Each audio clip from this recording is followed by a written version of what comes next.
action.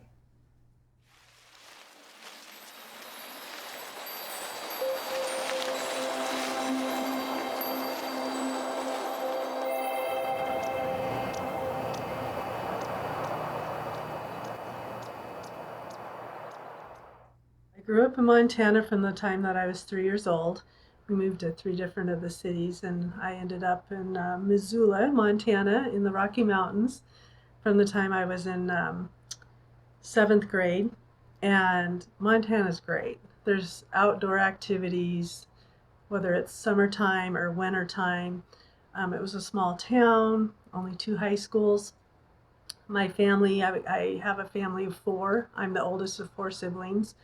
And unfortunately, my dad had a lot of struggles psychologically and emotionally, and he had a hard time with jobs and stuff, so he went through a lot of depression. So we had some experiences that were pretty challenging too, based on that. But overall, I had a good childhood. I'd say the anchors of my childhood were the Bible, learning to set boundaries, and just in a good Christian home most of the time, but with some major breakdowns where my dad would lose his temper and just have out of control raging going on, and sometimes it was very abusive, which would get really confusing. But all that being said, it helped me be a resilient, strong person as an adult. So I don't totally focus on that stuff, but it's interesting when you've been through abuse and you've had a lot of trauma in your life, you tend to have a lot of empathy towards others. And I think that's why I've become a person that loves to help people, because I feel their pain, I see their pain, I know their pain, and I know that they can overcome it if somebody will just validate them and listen to them. So yeah, Montana's great. I love Montana. I love going back. My middle child lives there in Bozeman right now. So being a strict parent myself, I'm thankful for the boundaries that my mom and dad set. I'm glad that we didn't get to do anything that we wanted to do, even though at the time I was kind of resented it because usually kids do, right? Um, I think that boundaries protect us, and a child feels loved and cared for when a boundary is set and it's stuck to. So raising my own kids, even though I was strict, I would look at the boundaries like, is this something that is really necessary, or is this something that I can give them some leeway on? And it became negotiable the older they got, because of course you want them to become adults themselves that made good choices, and you're not always going to be there to protect them and help them and so forth. So strictness with love is what I tried to do, and that's the most important thing. Strictness with just militant, lack of love, that sort of thing, that's a whole different story. And that's kind of what I had from my dad. And so I took those experiences from him, and it's like, I felt like he taught me a lot of ways of not to be and not how to be, and learned to turn that into, how can I be kind but deliver the same message of, you can have a good life if you make good choices and set boundaries in your life. My mom loved to travel, and every year we'd go see my grandparents in Oregon, and I loved that trip. I loved getting to be with my cousins and that sort of thing. One time we went to California at Christmas time, another time we went to Florida. So I got the travel bug, I call it. My mom knew that if you get into the travel industry and you work for an airline, you get free flight benefits. And that sounded amazing. So I couldn't wait to leave home because of the stress and the abuse and that sort of thing. And I went off to Denver, Colorado to go to travel school to learn how to be a travel agent, and was a travel agent for 6 months. And then I went to Fairbanks, Alaska to see my mom and dad, who had moved there when I was gone in Denver, and just talked to all the managers out there about working for them, and got a job with Western Airlines, which you young ones would have no idea who that is. You've never heard of them. But it's an airline that was back in the day before deregulation, and Delta Airlines bought them. And so I ended up with Delta eventually. One cool thing my dad did was, when I was 5 years old, and he had wanted to be a pilot, And so he took me to a guy that had a plane, and for my little birthday present, we went up in that airplane.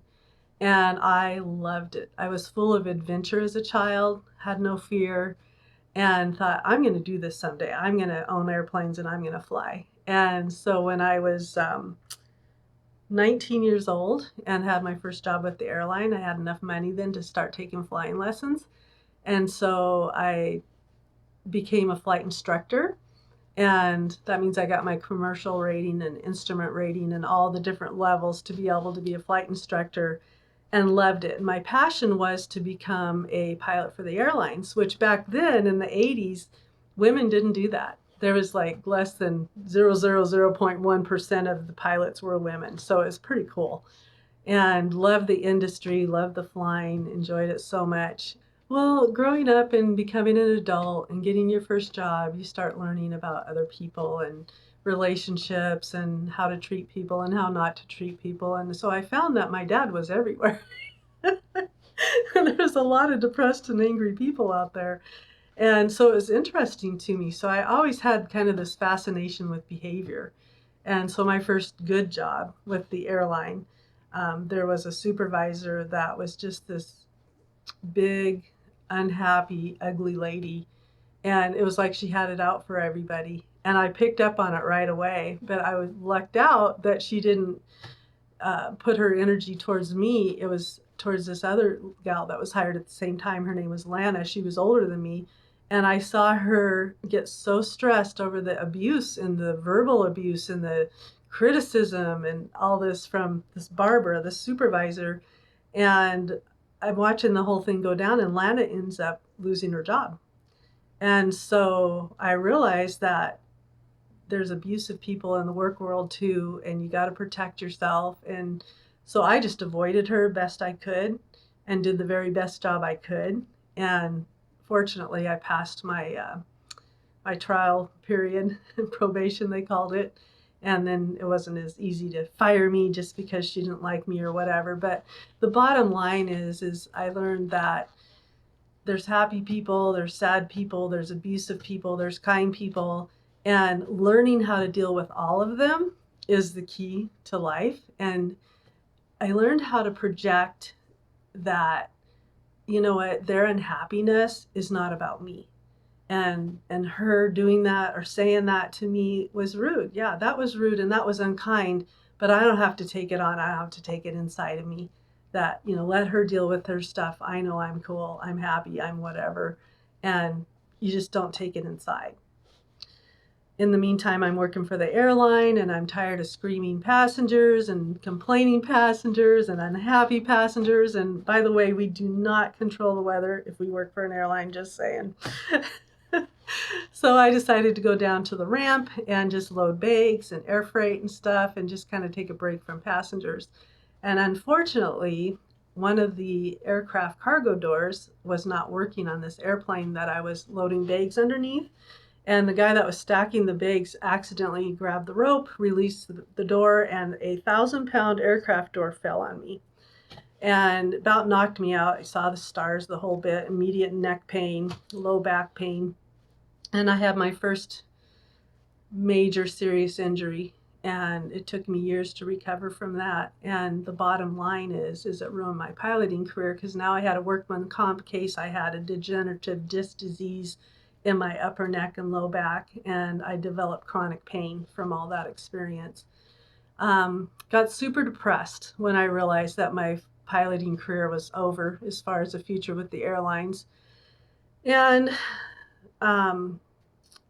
after about 6 months of depression and wallowing in my misery, so to speak, I decided that I didn't want to be depressed anymore, and proved to myself that literally depression is a chemical reaction in your brain. Like when you tell yourself you're depressed and when you say you feel depressed, you get more depressed. And you can instantly change that by your thoughts. So that was the beginning of my exploration of the brain and the mind talk and the thinking and that sort of thing, that you literally have a lot more control than you think you do. And when you think a thought, there's a chemical reaction in your brain that will reinforce that thought. So thoughts are things. Thoughts will create your reality. And pulled myself out of that and decided, I'm married now. I'm going to have my first baby. I'm just going to put all my passion and my effort into being the best mom ever. So that's what I did. I actually had 3 concussions as a baby too before the age of 3. I fell out of a grocery cart onto a grocery store floor when I was 6 months old, hit my head. Mom said it sounded like a watermelon hitting the floor. Ended up in the hospital, ended up with stitches. Um, and then also, like when I was 8 or 9 months old, sitting in a seat thing, I accidentally flipped out of it and hit the side of my head on the bathtub and ended up with a concussion. And then when I was 3 years old, playing monkeys, 10 little monkeys, jumping on the bed, one fell off and broke his head, and I trajected off the bed, hit my head, and that was another one. Don't remember any of them, but when I started exploring help, especially alternative medicine type help for my daughter, when she got a traumatic brain injury, the guy told me, "You've never known what it's like to have a normal brain," which I found to be very fascinating because I did really well in life. I got good grades, I was smart. And so it's like, what does that really mean, right? Well, fast forward into the future, my middle daughter was playing volleyball and she got 3 concussions within a 2-month period.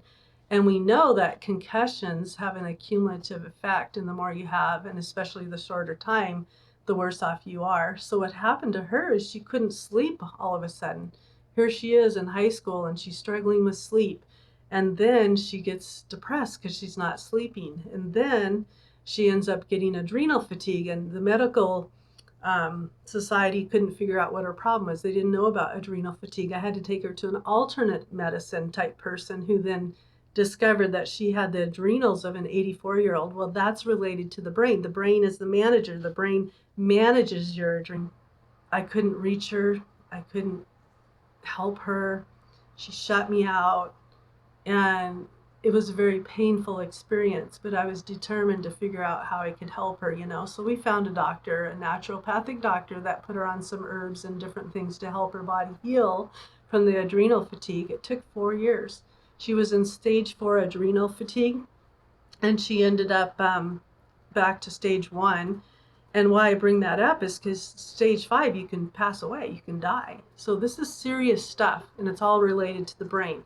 Get her through college. She went to Cal Poly. She got a degree in accounting, and she got a job with one of the big 5 accounting firms, and she was an auditor. And I think she worked for about 3 or 4 months, and then she went skiing, and she got a traumatic brain injury because even though she was wearing a helmet, she fell backwards and hit her head, and she was knocked out. And they called it a mild traumatic brain injury, meaning that, she wasn't a vegetable, but it did change her personality. She lost her job. She had to move back home. And I thought I was going to have to take care of her the rest of her life. It was terrifying, really. It took about 2 months maybe for the anxiety to lessen a little bit. She got her spirituality back, beautiful thing. And then it took about 4 months for her depression to lift and about 5 months for her motivation to come back. And that was the day we celebrated because I knew that my daughter was going to be okay and that she would be able to work and help herself and support herself.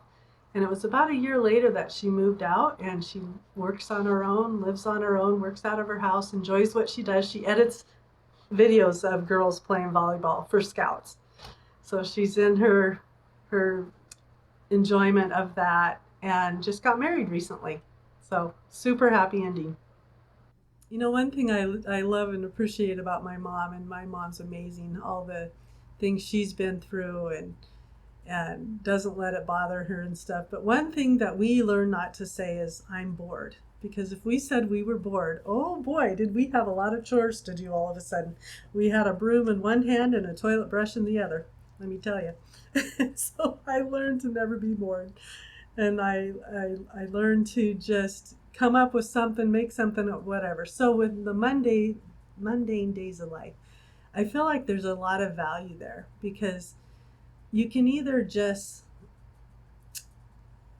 kind of disconnect and just live life and just kind of survive, or you can thrive. So The thing about life is it's a journey. And I always, like, in my healing process from my past and everything, physically and emotionally, I always want to get it done. I want to get to the destination and be over with it. But therapists will tell you that, well, it's like peeling an onion. Once you work really hard and you get through that one layer of onion, then voila, there's another level, there's another peeling to work on. And I feel like that's true in life. Like, the destination literally is death. And when you are on your deathbed and you look back on your life, do you want to have regrets, or do you want to feel like you made a difference in life? Are you leaving a legacy, or are you leaving, people are like not going to show up to your funeral because you were not that great of a person, right? I mean, that's one destination we all have. And so I live my life with my my obituary in mind. Like, what are they going to say about me? Maybe I'll write my own and then they can edit it. But the bottom line is that you become who you focus on and what you want. And so I focus in life on what I want, not on what I don't want. I focus on who I should be and what I want to be instead of what others perceive me of being. Does that make sense? So inner peace is, like, to me, a huge gift. Like, everybody has it. They just got to figure that out and know that they have it. But we have a purpose here. And so when you find your purpose and you start living that purpose and fulfilling that purpose, that's when inner peace and inner joy happens. And oftentimes it's way different than what we think it is. I'm a super ambitious person. When I was a kid, I'm like, dream big, you'll get somewhere. And I did travel and I did a lot of my dreams and made good money and drive my dream car and all those things. But that's not what gives you the inner peace. The inner peace comes from having your soul feel fulfilled, which is living your purpose and being your purpose. So I've learned that daily meditation, daily gratitude is super important. Um, we get to choose. Every day we get to choose to make it just a survival day or a thriving day. When you do something for others, and it could be as simple as just a kindness at the grocery store, letting them go in front of you in line, striking up a conversation with somebody, or just giving somebody a smile. Those break up the mundane days, right? Because you can actually feel good as you help somebody else feel good. Also, the other thing is I always have a plan. There's always something in the future to look forward to. There's that trip next year that I'm working on, or that's that visit I'm going to go see my grandbaby, and oh, I'm so looking forward to that. So that takes the mundane days into one day closer to getting to do something really fun that you enjoy and want to do. Well, I used to think as a kid that success was related to your bank account, right? And however much money you had, if you were a millionaire, you were successful. Well, been there, done that, right? And it's like, it's meaningless, right? I know so many successful people that are such jerks and so miserable and on their third or fourth marriage, and their kids are a wreck. And it's like, okay, you know what? It's not about money. Money's part of it, and it's a necessary energy that we have in our lives. But success to me is having joy overall, even in the mundane days. Making a difference in somebody else's life is the biggest success. My most enjoyable time was when I was working with people with their brains and helping them overcome challenges and start sleeping again. And they'd come in and give me a hug, and they were so excited because they got their first good night's sleep and they were recovering. There's nothing more successful than that. And so for my journey, success is helping people and getting good outcomes. How I deal with failures and setbacks now is totally different than I did as a kid or even a young person. I still can get deeply hurt if somebody thwarts my intentions or are unkind to me. I'm an extra sensitive person, and I think that's a good thing in some ways. I've learned to, it hasn't been always good, right? Because if somebody would offend you, I would get deeply offended, right? And so being an extra sensitive person hasn't always served me well. But now looking back, I realize that because I'm that way, I enter into the feelings of others and in humanity and the suffering of humanity. And it makes my heart hurt when I see that, and I want to take action. I want to do something about it. I've learned to be resilient to failure. In fact, to me, failure is a positive thing because you don't fail until you quit. Failure is just a little fall down, little trip, right? And you just get back up and you keep trying. And you'll find the answers if you just never give up and keep on trying. The fastest way from any negative emotion is through gratitude. Gratitude has a higher vibration than love does. And gratitude is something I've practiced since my 20s, since I went to those transformational seminars and read the books. So the first thing I do when I'm having a hard time or whatever is, what can I be grateful for?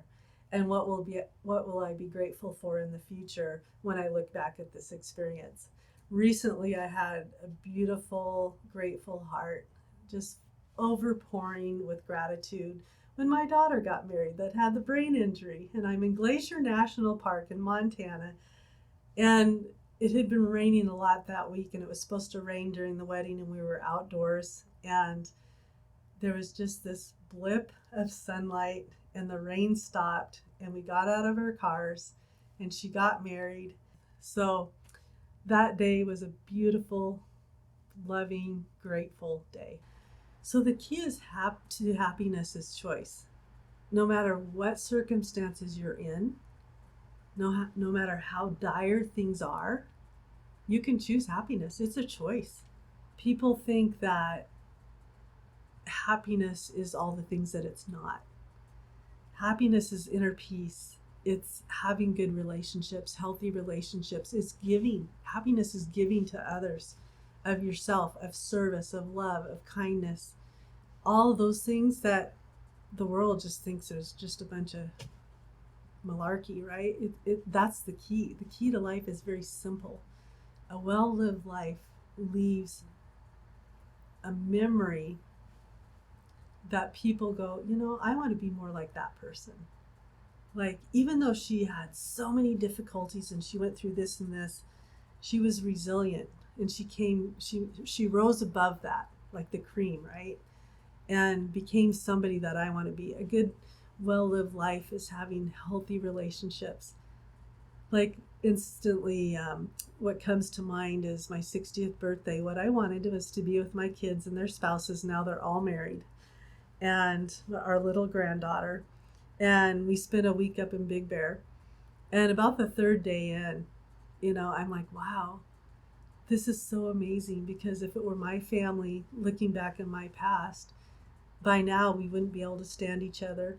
There would have been chaos, there would have been drama, there would have been inner fighting, there would have been all these things, and that's missing here. Like, we all get along and we're respectful to each other, and we love to laugh and play games.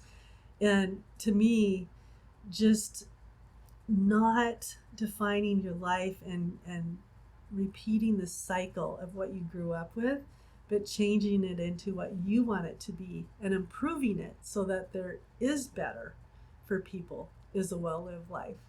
And that's where I'm at right now.